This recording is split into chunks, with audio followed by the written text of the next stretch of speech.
കുട്ടികളെ ഞാൻ ഒരു മദ്യപാനിയാണ്, ഞാൻ മദ്യം കഴിക്കുന്ന ആളാണ്, അല്ലെങ്കിൽ മദ്യം കഴിച്ചാൽ കുഴപ്പമില്ല എന്ന ഒരു അറിവ് അവരുടെ മനസ്സിലേക്ക് പകർന്നു കൊടുക്കാതിരിക്കുക. എല്ലാവർക്കും നമസ്കാരം. ഈ കഴിഞ്ഞ 17-ാം തീയതി പത്രങ്ങളിലൊക്കെ വന്ന ഒന്ന് രണ്ട് വാർത്തകൾ എല്ലാവരും ശ്രദ്ധിച്ചിട്ടുണ്ടാവും. വിഴിഞ്ഞത്ത് രണ്ട് സഹോദരന്മാര് അവര് ബാറിൽ കിടന്ന് മദ്യപിച്ച് വഴക്കുണ്ടാക്കി ഒരാളെ അടിച്ച് കൊലപ്പെടുത്തി. രണ്ടുപേരും കൊലപാതകളായി മാറി.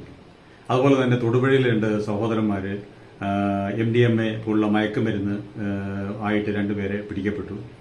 ഞാൻ ചിന്തിക്കുമായിരുന്നു, എങ്ങനെയാണ് രണ്ട് സഹോദരന്മാർ ഒക്കെ ഇങ്ങനെയുള്ള കാര്യങ്ങളിൽ ചെന്നപ്പെടുക. ഇങ്ങനെ സാധാരണ കൂട്ടുകാർ കൂടി പോയി മയക്കുമരുന്നുമായിട്ട് പിടിക്കുന്ന നമ്മൾ കാണാറുണ്ട്.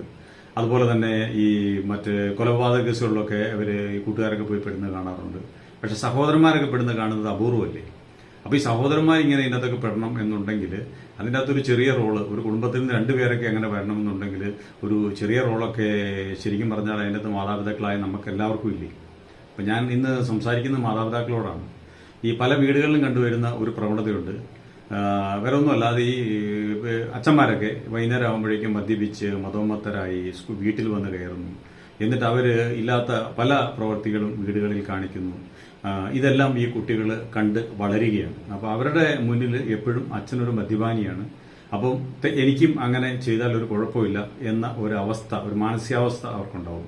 ഇതിലൊക്കെ ഉപരിയായിട്ട് സംഭവിക്കുന്ന ഒരു വലിയൊരു കാര്യമുണ്ട്. ശരിക്കും ഒരിക്കലും നടക്കാൻ പാടില്ലാത്തൊരു കാര്യമാണ്.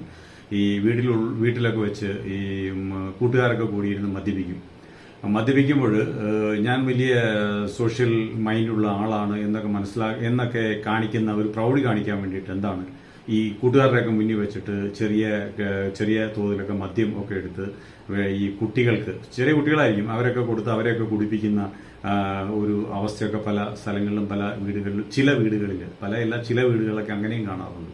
അപ്പൊ അതൊക്കെ സഹോദരന്മാരൊക്കെ ഒന്നിച്ചിരുന്നായിരിക്കും കഴിക്കുന്നത്. അപ്പൊ നമ്മൾ ശ്രദ്ധിക്കേണ്ട കാര്യം വേറെ ഒന്നുമല്ല. ഈ ബൈബിളിൽ ഒരു വചനമുണ്ട്, മദ്യം കഴിക്കുക വഴി അവൻ നിയമത്തെ മറക്കുകയും ന്യായത്തെ മറക്കുകയും ചെയ്യുമെന്നാണ് പറയുന്നത്. ഇത് സത്യമായ കാര്യമല്ലേ. അയാൾ നിയമത്തെ മറക്കുകയാണ്. മദ്യം കഴിച്ചാൽ നമ്മുടെ സ്വബോധം നഷ്ടപ്പെടും, നമ്മൾ മറ്റൊരു രൂപത്തിലേക്ക് മാറുകയാണ്, നമ്മൾ നിയമത്തെ മറന്നു പോവുകയാണ്. അതുപോലെ ന്യായത്തെ നമ്മൾ മറച്ചു കളയുകയും ചെയ്യുകയാണ്. അതാണ് ഈ കൊലപാതകവും ഇങ്ങനെയുള്ള കാര്യങ്ങളൊക്കെ സ്വബോധം ഇല്ലാതെ ചെയ്യുന്ന ഒരവസ്ഥ വരുന്നത്. എനിക്ക് തോന്നി മദ്യപാനികൾ അവർ നേരം വെളുത്ത് എഴുന്നേൽക്കുന്നത് തന്നെ, പല മദ്യപാനികളും നേരം വെളുത്ത് അവർ എഴുന്നേൽക്കുന്നത് തന്നെ പലരും പല കാര്യങ്ങളെന്ന് ചെയ്യണം എന്നോർത്തുകൊണ്ടാണ് നമ്മളെപ്പോലെ പലരും ഉണർന്ന് എഴുന്നേൽക്കുന്നത്. പക്ഷെ ഒരു വലിയൊരു മദ്യപാനി രാവിലെ ഉണർന്ന് എഴുന്നേൽക്കുന്നത് അയാൾക്ക് ഇന്നെങ്ങനെ ഇന്നത്തെ ദിവസം മദ്യം കഴിക്കണം എന്ന ചിന്ത, അതിനുള്ള കാരണങ്ങൾ എന്നുണ്ടാക്കും എന്നുള്ള ചിന്തയോടെയാണ് അയാൾ രാവിലെ എഴുന്നേൽക്കുന്നത് എന്ന് ചെയ്യുന്നത്. എന്തായാലും ഈ നമ്മളെ മുഖാന്തരം കുട്ടികൾ ഇതിൻ്റെ അകത്ത് പെടരുത്. അപ്പം എപ്പോഴും കുടുംബങ്ങളിൽ മദ്യം ഒന്നും ഞാൻ ഈ വാക്കുകൾ പറഞ്ഞുകൊണ്ടോ അല്ലെങ്കിൽ മറ്റു കാര്യങ്ങൾ കൊണ്ടൊന്നും ഒരിക്കലും ഒരു മദ്യം കഴിച്ചുകൊണ്ടിരിക്കുന്ന ഒരു വ്യക്തിയൊന്നും മദ്യപാനം നിർത്തുകയൊന്നുമില്ല. അപ്പോൾ അയാൾ അത് തുടരുക തന്നെ ചെയ്യും. പക്ഷേ നിങ്ങൾ ശ്രദ്ധിക്കേണ്ട കാര്യം വേറെ ഒന്നുമല്ല. നിങ്ങൾ ഒരിക്കലും മദ്യം കഴിക്കുന്ന വിവരം അല്ലെങ്കിൽ നിങ്ങൾ കഴിക്കുന്നുണ്ട് എന്നുണ്ടെങ്കിൽ നിങ്ങൾ സ്വകാര്യമായി കഴിക്കുക. നിങ്ങൾ ഒരിക്കലും അത് കുടുംബത്തിലെ ചെറിയ കുട്ടികളെ ഞാൻ ഒരു മദ്യപാനിയാണ്, ഞാൻ മദ്യം കഴിക്കുന്ന ആളാണ്, അല്ലെങ്കിൽ മദ്യം കഴിച്ചാൽ കുഴപ്പമില്ല എന്ന ഒരു അറിവ് അവരുടെ മനസ്സിലേക്ക് പകർന്നു കൊടുക്കാതിരിക്കുക.